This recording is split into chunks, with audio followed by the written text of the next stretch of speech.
Amém? Glória a Deus. Bom, espero que todos estejam bem. Sempre um prazerzão estar aqui com vocês. Sempre um motivo de honra estar aqui com vocês. Minha oração é que hoje o Senhor fale ao coração de cada um. Ao meu ele já falou. Eu sempre sei que durante o sermão o Senhor continua falando ao meu coração. E depois também quando eu vou para minha casa. Mas a minha oração é sempre que o que Deus compartilhou comigo, Ele possa compartilhar com você, o que impactou minha vida, possa impactar a sua vida da mesma forma. E, de alguma forma, a gente saia renovado. De alguma forma, a gente saia com um tijolo a mais nessa nossa construção, que tem levado algum tempo, que vai levar mais tempo. Mas a gente tem sido persistente, ó. Quinta-feira, igreja cheia. Persistência não tem sido uma falha nossa, né? Podemos ter outras, e temos.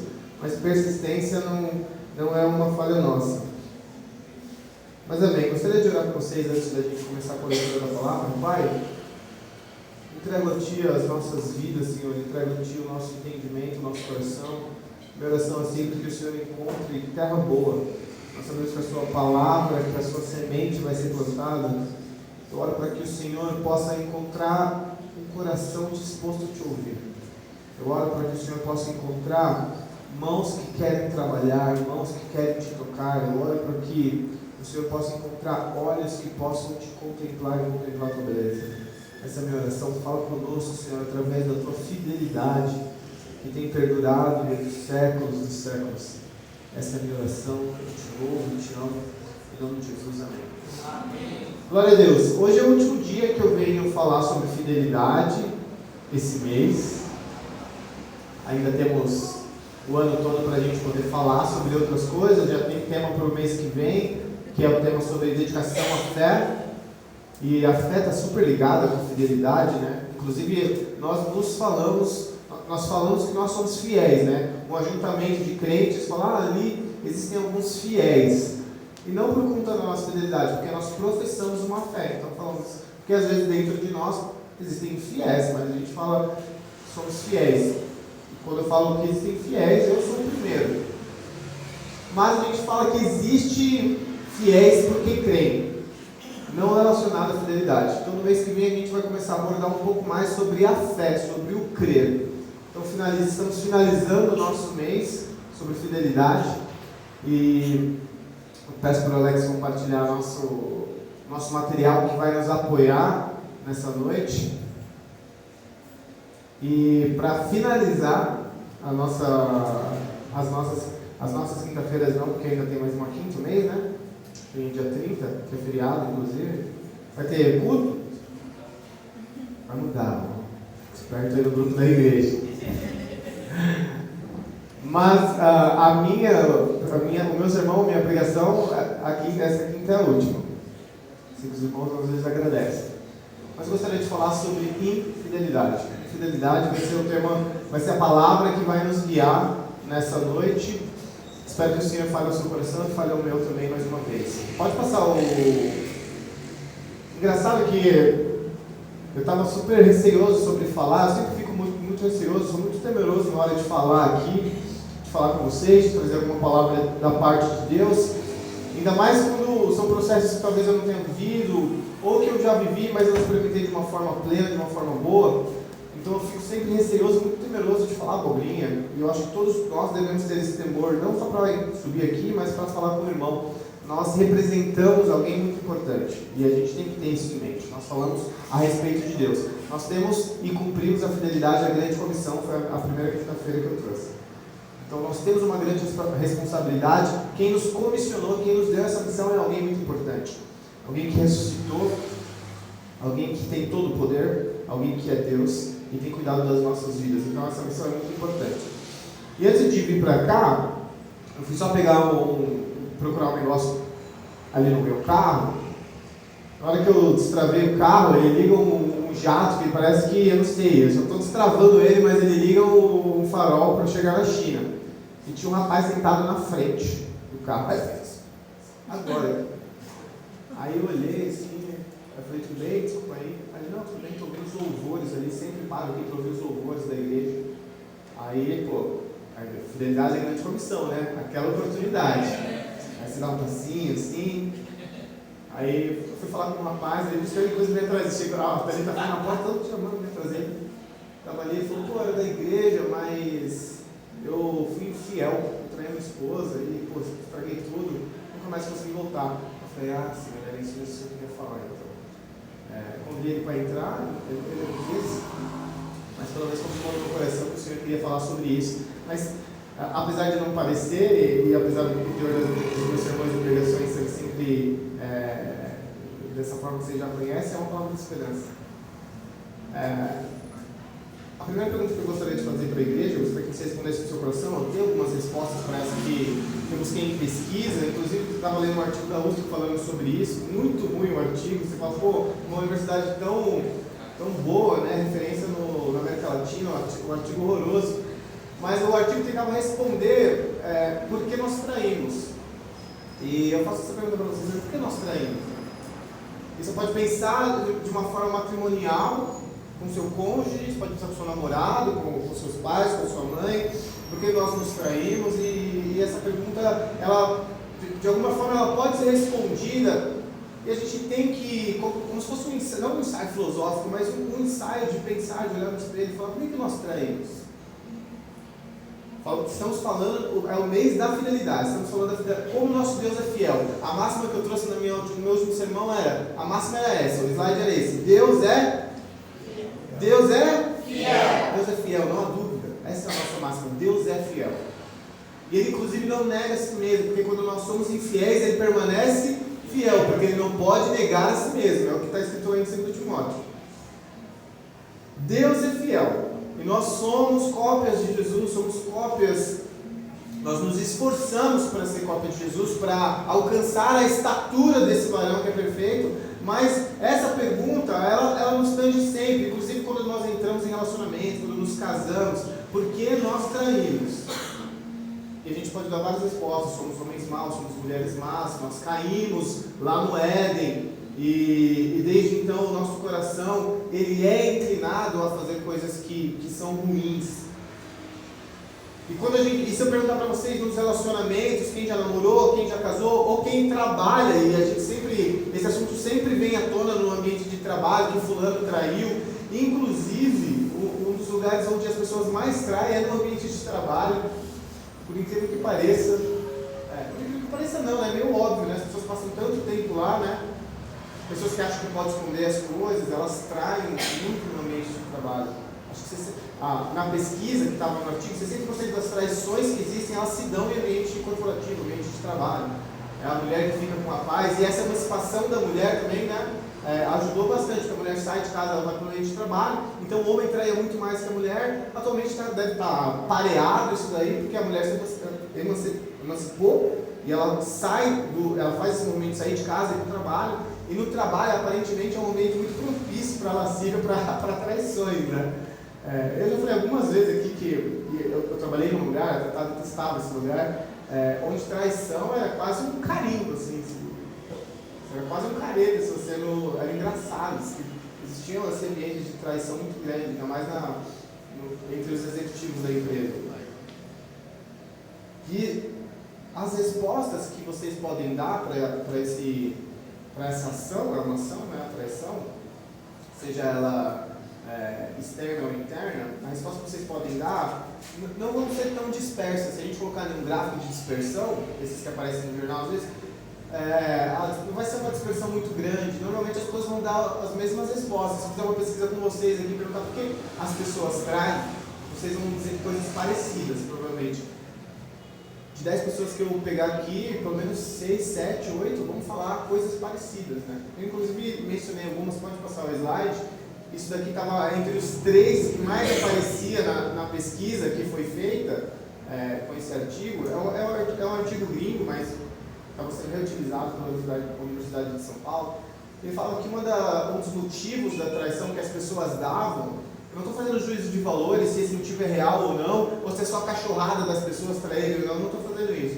Estou pegando um artigo, estamos no mês da fidelidade, eu gostaria de terminar falando sobre infidelidade, e um dos motivos que as pessoas deram, e o que mais foi votado, é esse primeiro, que é a a nossa falta de comunicação efetiva. Quando eu falo nossa, é porque nós também partilhamos de relacionamentos onde nós acabamos traindo. E não necessariamente uma traição vai ser você ficar com outra pessoa, né?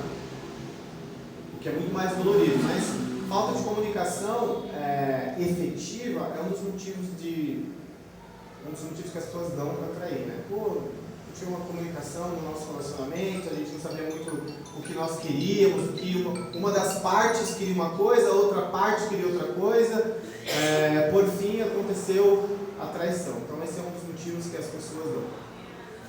E esse motivo nós conseguimos espelhar também no nosso relacionamento com Deus. Porque no nosso relacionamento com Deus, uma falta de comunicação efetiva pode nos levar à traição. Porque às vezes você, meu irmão, e eu também, nós oramos pedindo algumas coisas e nós não temos resposta de Deus. Às vezes nós acreditamos no nosso coração que Deus é fiel, que Deus é poderoso, que Deus faz todas as coisas, mas nós o tratamos como um Deus de barro, o Deus de estátua, que não responde, que não é ativo, que não é vivo. E nós acreditamos por algum motivo que não existe uma comunicação efetiva com Deus. Então quando você quer alguma coisa, você fala, mas você não tem uma resposta. Você fala sobre alguma coisa com Deus e Deus não te responde sobre aquele assunto. Você leva coisas detalhadas a Deus e Ele não fala com você sobre esse assunto. E esse problema de comunicação com Deus, que ocorre com quase todas as pessoas, talvez com 100%, só não acontece com algumas pessoas muito especiais, que são muito chegadas com Deus. Esse problema de comunicação faz com que a gente vacile às vezes e nós colocaríamos isso como, e nós poderíamos entrar numa ação de traição. Já que Deus não respondeu e a nossa comunicação não é clara, eu perguntei exatamente, Senhor, eu ajoelhei, eu falei, Senhor, o que o Senhor quer que eu faça? Isso ou aquilo? E a resposta não veio, aí você faz aquilo ali que você queria, desde o começo.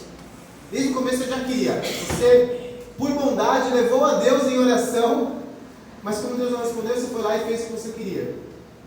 Traindo assim, de alguma forma, a Deus e a si mesmo. Uma falta de comunicação que as pessoas falam que nos seus relacionamentos matrimoniais, relacionamentos entre homem e mulher, elas falam que a comunicação não efetiva é um problema que pode levar à traição.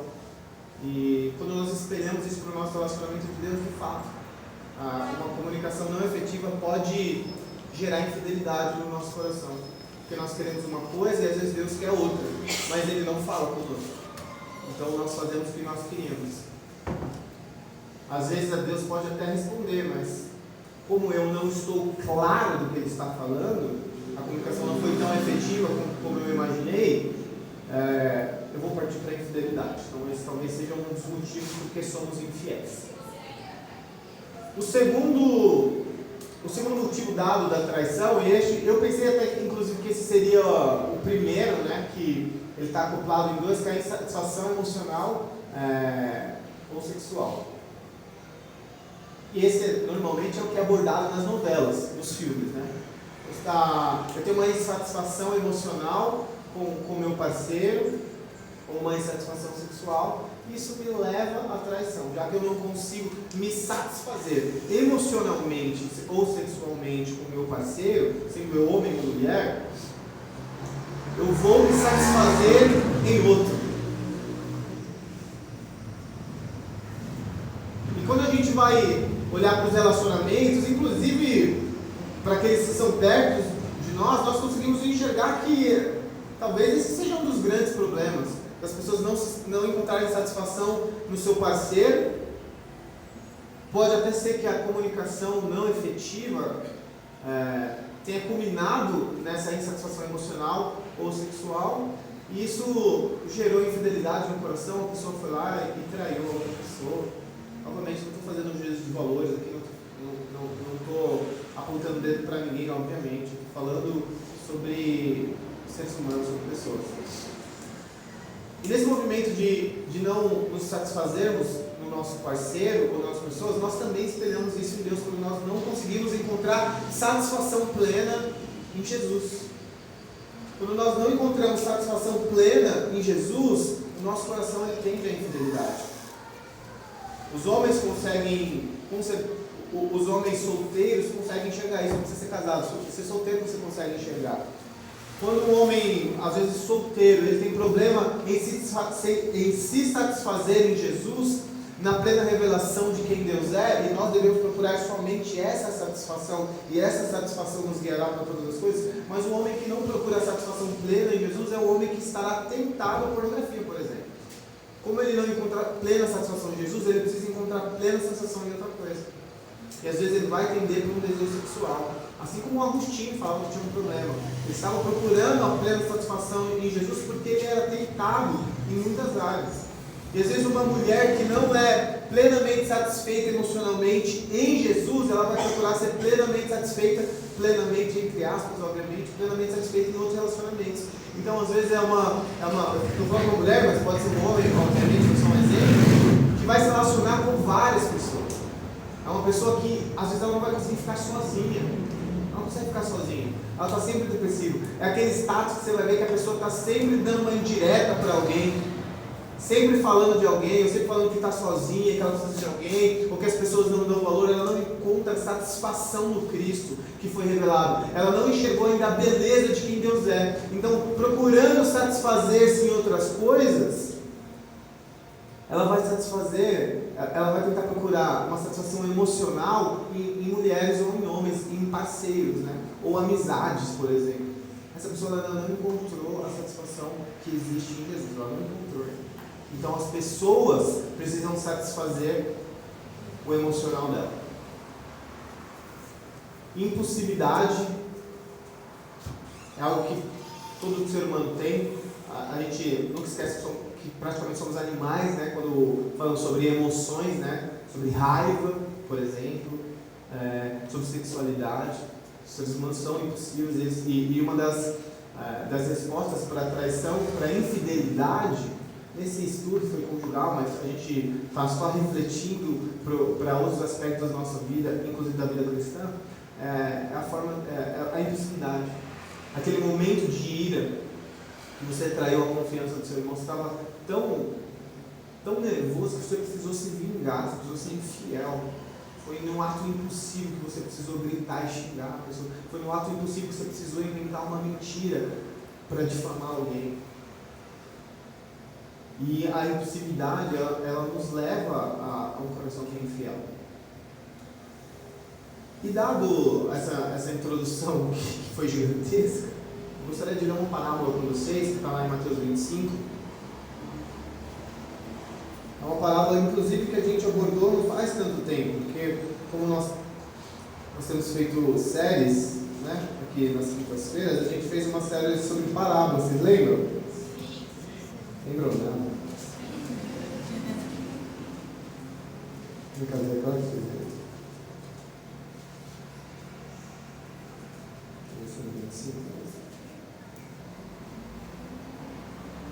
Maravilha, 25 é a parábola dos talentos. Nessa Bíblia aqui está a parábola das moedas, mas é a parábola dos talentos. A gente conhece bem a parábola dos talentos. Ela é gigantesca. E eu vou ler com vocês ela. Diz assim: porque o reino do céu será como um homem que, ao sair de viagem, chamou seus servos e lhe confiou seus bens. A um deu 180 quilos de pratas, a outro cerca de 43 quilos, aqui ele transformou em moeda de prata, mas é em talentos, na sua Bíblia pode estar diferente, não tem problema, tá bom? Cerca de 43 quilos de ouro, e a outro somente 20 quilos e meio de prata, a cada um conforme sua capacidade, em seguida partiu de viagem. O que havia recebido cerca de 43 quilos, foi e negociou com eles e ganhou outros 180 quilos de prata. Ele multiplicou em 2 vezes. O que havia recebido, do mesmo modo que recebera cerca de 43 quilos, ganhou mais 43 quilos, da mesma forma, né? Eles receberam talentos diferentes, mas os dois fizeram vezes 100 ali, né? Eles conseguiram o lucro de 100%. Mas o que havia recebido apenas 21 quilos e meio de prata, foi e abriu uma cova na terra. Era bem comum você esconder seu dinheiro ali na sua propriedade, né? É tipo colocar o dinheiro debaixo do colchão hoje. Você não ganha juros, mas seu dinheiro aparentemente está protegido. abriu uma cova na terra e escondeu o dinheiro do seu senhor. Depois de muito tempo, o senhor daqueles servos voltou para ajustar contas com eles. E chegando, o que receberam a maior quantidade, trouxe-lhe o dobro, dizendo: Senhor, entregaste-me 180 quilos de prata, eis aqui os 180. Seu senhor lhe disse: Bem, servo bom e fiel. Servo bom e fiel. É como o senhor daquele homem onde está, servo bom e fiel. E quando chega o segundo, ele fala a mesma coisa: Senhor, o que o Senhor me deu, eu multipliquei.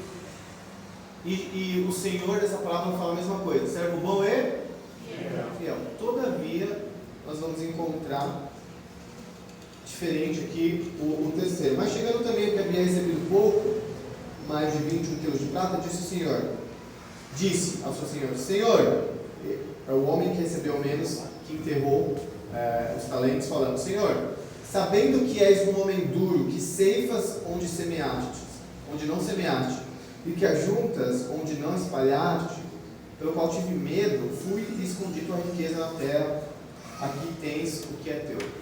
Basicamente ele falou: olha, eu sei que você é um cara severo, eu sei que você é um cara duro, eu tive medo, então eu escondi e eu estou te devolvendo o que você colocou nas minhas mãos. Mas o Senhor respondeu: servo mau e negligente, ou infiel, dependendo da tradução. Sabias que ceifo onde não semeio e que ajunto onde não espalho? Dependendo da versão, você tem uma pergunta, que é muito mais interessante. Devia, pois, ter levado meu dinheiro aos banqueiros, e eu, ao voltar, receberia com juros o que é meu. A gente já falou sobre essa parábola daquela vez, os significados múltiplos que essa parábola tem. Mas hoje eu queria focar no terceiro homem, que foi o homem mau e infiel, mau e negligente. E pode passar por gentileza o slide, Lequinho. E esse homem que foi mau e negligente, ele criou uma lógica na cabeça dele, assim como todas as pessoas que são infiéis e traem, homens que traem suas mulheres, eles criam uma lógica na sua própria cabeça para tentar de alguma forma dar razão às suas atitudes. Amém? Normalmente é o que a gente faz. É exatamente o que esse terceiro homem fez. A parábola em nenhum momento fala que o Senhor era mau e que o Senhor de alguma forma causaria danos aos seus servos. Tanto é que o primeiro servo, ele não fala tive medo e escondi. O segundo servo não fala tive medo e também escondi. Somente um servo, com uma visão distorcida do seu Senhor e do seu relacionamento com o seu Senhor, porque se ele é o Senhor, ele é o servo, existe um relacionamento, mas existe uma visão também distorcida desse relacionamento por parte do servo, não do Senhor. Ele fala: eu tive medo, você é uma pessoa que para mim é assim. E nas versões que é uma pergunta, o servo fala: nossa, você acha que eu sou assim, né? Por que você me deu meu dinheiro para os banqueiros lá? Porque eles iam pelo menos me entregar juros, se eu sou tão mal. O Senhor responde dessa forma, fala: cara, está aqui o que é seu, eu tive medo. E o que torna esse servo mau e infiel, eu coloquei até aí, depois eu compartilho o slide com a igreja, não é apenas a falta da sua ação de querer fazer com que os talentos sejam multiplicados. O que torna esse servo mau e infiel é a sua lógica distorcida do seu Senhor. E o que inclina os nossos corações para a infidelidade dentro dos nossos relacionamentos também vai ser a lógica invertida ou distorcida que nós temos desse relacionamento. Porque o homem que acusa, ele atribui a sua traição à falta de comunicação, ele está atribuindo à mulher a falta de comunicação, ele é um homem covarde. Ele é um homem que tem uma visão distorcida do relacionamento que ele tem com a mulher. Um homem que diz que... Você pode voltar por gentileza, Alex, para aqueles 3 pontos? Um homem que diz que ele não encontra mais satisfação na sua parceira, de forma emocional ou sexual, ele é tal como esse terceiro servo. Ele tem uma visão distorcida. Ele está buscando satisfação quando ele devia dar satisfação. Ele tem uma visão distorcida do que é o relacionamento. Novamente, o problema não, nesse caso, eu estou dando um exemplo para vocês, o problema não é a mulher, o problema é o homem. Mas ele atribui a sua traição a essa lógica invertida que ele criou na mente dele, assim como o terceiro servo. Falou: meu Senhor é mau, por isso que eu tive medo. Mas os dois não falaram que o Senhor é mau. E às vezes nos nossos relacionamentos nós estamos atribuindo peso a outras pessoas para justificar a nossa infidelidade, quando o problema da nossa infidelidade é unicamente exclusivo nosso. E a nossa visão distorcida, da missão que Deus colocou nos nossos corações. Nós somos infiéis à missão de Deus. E por sermos infiéis à missão que Deus colocou no nosso coração, nós desaguamos infidelidade no próximo. E nós, de forma distorcida, colocamos respostas a essa infidelidade, assim como os casais responderam a essa pesquisa, assim como esse terceiro servo está justificando a sua infidelidade no seu Senhor aqui. Pode voltar para lá, por gentileza, Alex? Pode passar, amor. A visão de um Deus que é infiel. Colocando de uma forma prática, aquela teologia que é bem prática, quando nós começamos a ver Deus como alguém que exige demais, que nos pune demais, que está distante demais do nosso dia a dia e que é indiferente às nossas lutas, olha que interessante isso. Quando nós temos uma visão distorcida sobre o nosso Deus, o nosso coração vai ser tendencioso a ser infiel. Quando nós achamos que Deus exige demais, a gente vai retribuir Deus com infidelidade. Quando nós achamos que Ele nos pune demais, a gente vai retribuir Ele com infidelidade. Nós já ouvimos diversos testemunhos de pessoas que falam: cara, eu estava na igreja, eu estava lutando contra um negócio, estava pedindo, Deus não me deu. Então você tem uma visão que Ele exige demais, que Ele pune demais, então você vai ser infiel, você vai lá e vai embora. Às vezes você, em algum momento, encontra um relacionamento turbulento na igreja com o irmão, tem uma desavença e você também vai embora. Porque você está distorcendo a missão que Deus colocou nos nossos corações. E quando nós temos uma visão distorcida de quem Deus é, nós vamos achar que Deus é infiel. Porque a máxima que nós falamos, ela está na nossa língua, mas às vezes não está no nosso coração. É rápido nós falamos, Deus é fiel, está nos adesivos, está na Bíblia, está em todo lugar, eu sei, Deus é fiel. Mas nós agimos como se Ele não fosse fiel, porque nós entregamos de contrapartida infidelidade. E se eu acredito que Deus é quem vai satisfazer, por exemplo, as minhas necessidades sexuais, eu não vou ser infiel. Vou crer e ter fé que é Ele que vai satisfazer as minhas necessidades. Se eu creio plenamente que a minha parte emocional vai ser satisfeita na revelação de quem Jesus é, eu não vou me relacionar com outras pessoas para encontrar essa satisfação. Eu vou encontrar essa satisfação no Cristo. Porque Cristo é a revelação de quem Deus é. Então nós precisamos conhecer quem Deus é. Nós precisamos conhecer o caráter de Deus, para que o nosso coração não seja inclinado à infidelidade, para que o nosso coração esteja inclinado à fidelidade. Pode passar por gentileza, Alex, no slide? Então, uma das respostas para vencer essa infidelidade com o nosso coração é constante em procurar, porque nós queremos dar respostas e dar vazão às nossas satisfações e desejos. Uma das respostas para combater isso é essa: conhecer a Cristo. Em Filipenses 3,10, Paulo grita: eu quero conhecer a Cristo. Paulo fala: eu quero conhecer a Cristo. A minha satisfação tem que estar em Cristo. Tudo que eu já passei, os meus relacionamentos, as minhas dores, as minhas glórias, as minhas conquistas, tudo eu deixo para trás, porque eu quero conhecer a Cristo.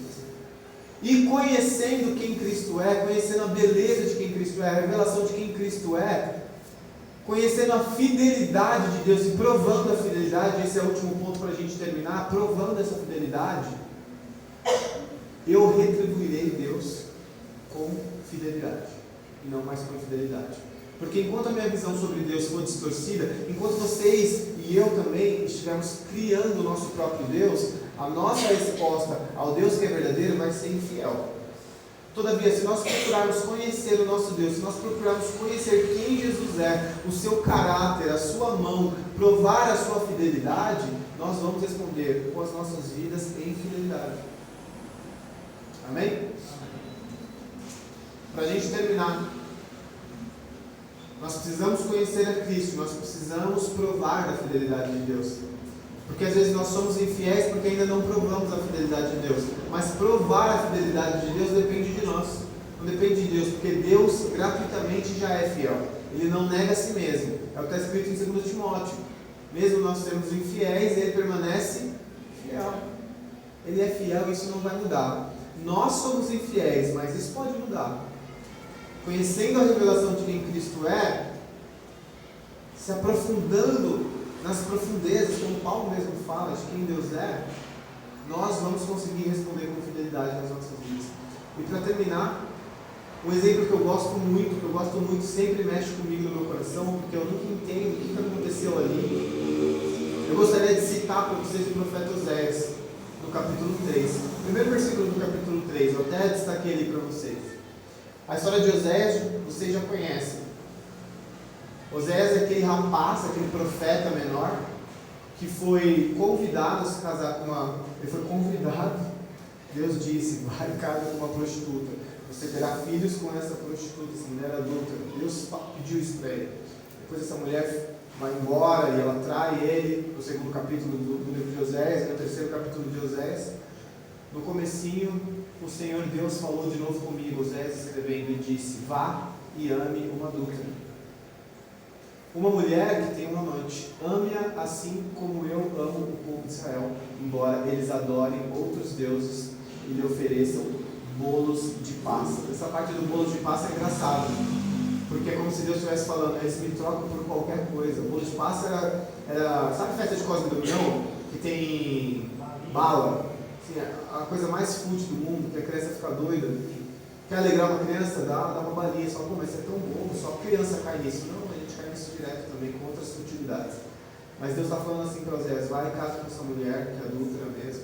Isso aí tá só, e eu estou só tentando mostrar para você, Oséias, para que você ensine o povo, que vocês não valem R$1, mas eu amo demais vocês. Que vocês não são fiéis, assim como essa mulher adúltera não é, mas eu sou fiel e eu não nego a mim mesmo. Isso não é um convite para que a gente seja infiel, sabendo que Deus vai ser fiel. Isso é um convite para que a gente tome consciência do peso que a fidelidade causa em nós. Nós não estamos brincando de ser homens e mulheres. Quem vem aqui para esse lugar, uma quinta-feira, que podia estar em casa assistindo um filme, eu tenho certeza que no seu coração você está disposto a crescer espiritualmente. Amém. Eu não tenho dúvida sobre isso. Eu tenho certeza que você tem feito um esforço tremendo para estar nesse lugar, um esforço tremendo para conhecer o Cristo, para saber o que Deus tem para você. Eu espero que essa igreja tenha te ajudado, esteja te ajudando nesse processo de conhecimento, porque vocês precisam, e quando eu falo você, eu me incluo, vocês precisam conhecer a Deus e provar da fidelidade de Deus. Oséias provou da fidelidade de Deus na pele. Nós provamos da fidelidade de Deus lendo e entendendo como Deus é fiel.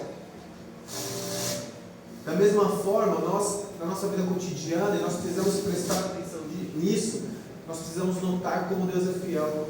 As coisas não podem te abalar a ponto de você ser infiel. Às vezes por algum motivo, nós perdemos o emprego, por exemplo, e nós começamos a ser infiéis com Deus, porque nós perdemos o emprego.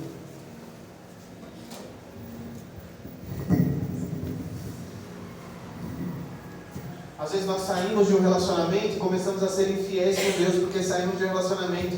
Isso é uma visão distorcida de quem Deus é. Às vezes nós achamos que Deus não vai suprir as nossas vidas, então a nossa resposta é infidelidade. Meu irmão, Deus vai suprir tudo na sua vida. Tudo. Meu irmão, existe satisfação plena em Cristo Jesus. Existe satisfação plena em Cristo Jesus. Eu lembro que um dos últimos livros que eu li, tinha uma mulher que tinha passado, uma mulher famosa, americana, que passou por coisas terríveis, e as pessoas queriam oferecer coisas para ela, para que de alguma forma ela pudesse se satisfazer dessas perdas, mas a única coisa que ela respondia era, me dê Jesus. E ficou o termo, que me dizes? Me dê somente Jesus. A minha satisfação tem que estar em Jesus. Porque se a minha satisfação está em Jesus, eu serei plenamente fiel a Ele. E você é convidado à fidelidade, porque o nosso Deus é fiel. Essa noite, para finalizar, eu convido todos a meditar na palavra de Oséias, na parábola dos talentos, sobre como nós devemos ser fiéis. como nós devemos deixar de lado uma visão distorcida de quem Deus é para se aprofundar na beleza da verdade de quem Deus é. Existe uma verdade que é absoluta, e essa verdade que é absoluta é a verdade que você precisa buscar, não uma verdade relativa que se molda e que vai mudando, mas a verdade de quem Deus é. E Deus é fiel. Deus é fiel, meu irmão. Mesmo a gente tropeçando, Ele continua fiel. E mesmo se você falhar amanhã, Ele continua fiel. O rapaz que eu mencionei para vocês, ele falou: eu nem sei se Deus vai reatar. Eu falei: rapaz, eu também não sei se Deus vai reatar os seus laços com a sua esposa. Eu não sei se é o propósito de Deus reatar esse tipo de coisa depois do seu ato de infidelidade, mas sei que Deus é fiel contigo, Ele pode restaurar a sua vida. Você tem que esquecer a sua infidelidade para poder viver plenamente em Jesus. Então eu convido vocês todos a esquecerem a sua infidelidade e focarem os olhos de vocês na fidelidade que Jesus tem oferecido a cada um que está sentado nesse banco aqui essa noite. É isso, Deus abençoe a vida de vocês, que essa série sobre fidelidade de alguma forma tenha falado ao seu coração, tenha te incentivado a buscar mudança, tenha te incentivado a ser mais fiel, tenha também te incentivado a enxergar o quão Deus é fiel na sua vida. Eu espero que esse tenha sido um dos pontos mais importantes, você enxergar o quão Deus é fiel mediante as nossas falhas, como Ele tem cuidado de você através da sua fidelidade que é infinita. E que você continue vindo aqui, buscando crescimento espiritual, buscando comunhão com o corpo, cumprindo a missão que nos foi dada. Deus abençoe a vida de vocês. Agradeço por me ouvirem mais uma vez. Vou convidar o Lelê para orar pelas nossas vidas. E é isso, meus irmãos. Muito obrigado.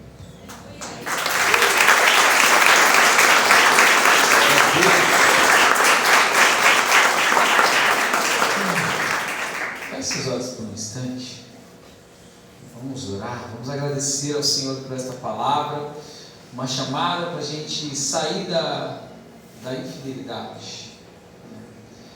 Deus, nós agora, Senhor, oramos, Pai, para que essa palavra, esse ensino, Senhor, sobre fidelidade a Deus, sobre sairmos, Senhor, de uma infidelidade, Deus, onde, Deus, nós temos que colocar o nosso coração no lugar certo. A satisfação, a insatisfação, Senhor, que está no nosso coração, que gera a infidelidade. Às vezes, como foram falado aqui, Senhor, exigimos demais de Deus, exigimos coisas de Deus onde nós não temos nem autoridade para com isso. Senhor, nós queremos agora voltar, Senhor, a um amor, ou de crer num Deus que Ele sempre está trabalhando por nós. Restaura o nosso coração, que toda a infidelidade, Senhor, ela não venha mais tomar conta do nosso coração.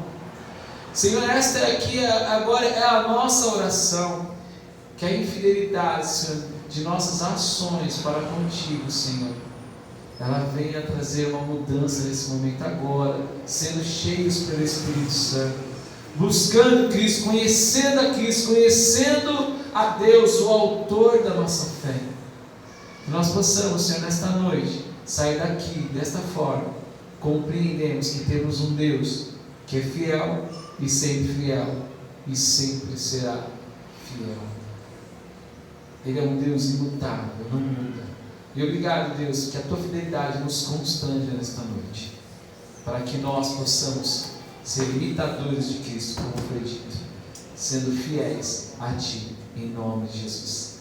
Amém? Amém. Aplauda o Senhor mais uma vez.